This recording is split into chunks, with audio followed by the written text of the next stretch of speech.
Okay, we're back over on the 135 back end, and before we're going to assemble anything, we're going to continue pulling stuff apart. And the reason is that if we have a few little bits on it on the go at once, if we run out of parts on one, we can continue with the other. So on this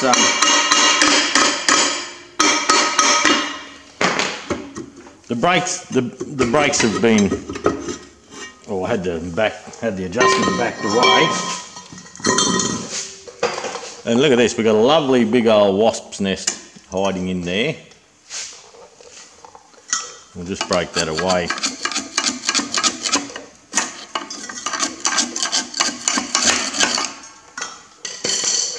And there's no oil on this shoe really. It looks like our seals are pretty good. But anyway, we're not about patching it up, we're just going to fix it all properly. So what we're going to do is pop these brake shoes off. I'll go and get the pliers.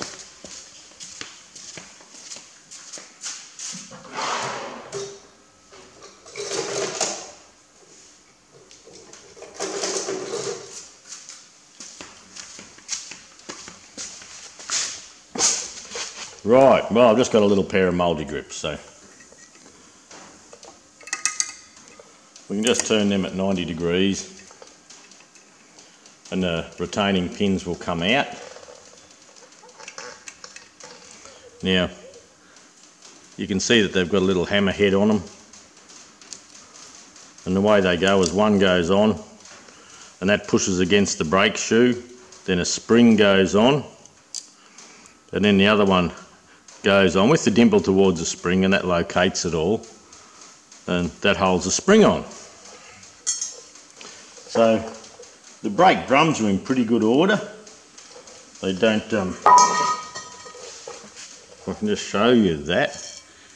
You can see the, where's that shiny bit? Around here, yeah. You can see that. There's, look, just a little bit of polish with a bit of sandpaper will be fine with that. There's no big humps and hollers or anything like that, so that's good. They will be reused.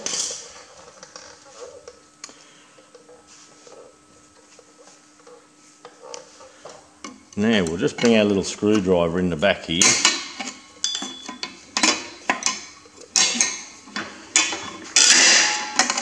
Pop that back spring. That'll take all the tension away and everything.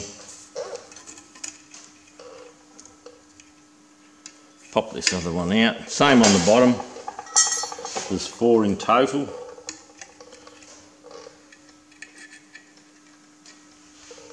Actually, this bottom one does look like it's a little bit of dampness on the pin there. So, but anyway, it doesn't matter. We're doing the axle seals anyway. I've got this is the 135 6-speed we're working on. I do have the 135 multi-power this way behind me, and we'll probably do the brakes on both of them together, but we'll only film one. And the advantage of doing that is, while I've got the press all set up for doing the bearings and the axle seals and all, well, we can work it all together. So this is that's our brake adjuster. They get stuck in the threads there. We have to make sure they're nice and free before we ever go back together. The other end of that fell in here. So that sits there. And as we wind that little star wheel through the backing plate here, that pushes our shoes out to do the brake adjustment. Now look, these brakes are really good. If there's no oil, I'll reuse those again, I believe. But if I see any oil on them, well, they're gone.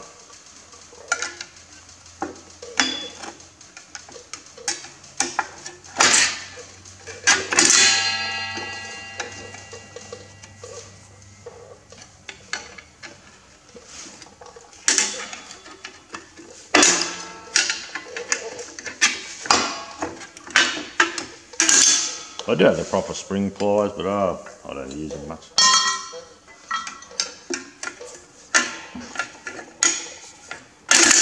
I find they slow me up. Rough as guts engineering here. Okay, we now have a plate. Now this plate there's two places for that, and that holds the shoe back together, and there's also a brake spring on the 135 goes in through here as well. So you have the springs holding down, but look, that's pretty good. They're a bonded lining, someone's bonded them at some stage. You notice there's no rivets there, and there's no rivet holes out through here either. So look, that's a pretty good shoe. If that's how it is. Now if you look at that shoe there, see that little black mark there? That's just the start of an oily film. And you can just see around the back here, see where the rubbing pad, you have a pad here that you adjust to make them true. I never have to adjust them, usually once they're done in the factory they're okay. So look, that looks pretty good, but you can just see a slight weep, so, oh look, we might bin them yet. Okay, there's our axle. That's all we need to do to pull the brakes off. We'll do the same on the other side, I won't film that. Next up, our next move on this tractor will be to undo the bolts around here, and we'll slide the axles out and we'll slowly work through the axles. Now, on the backing plate here, there is two spaces, and you can see where you can see that in the camera. You can see where the shoe's worn back and forth against those. But that's okay. That doesn't, a little bit of a mark there is fine. And where the brake shoes rub here, that feels okay too. So that turns by hand easily, and you'll notice that moves. You can just see that in your frame there, I see, just here. That moves up and down, and that actually centralises the brakes. So there's a bush in the trumpet housing here, but we're going to pull the trumpet housing off this tractor and have a look at the brakes as well. But for a start with, that's just how you pull the brakes off.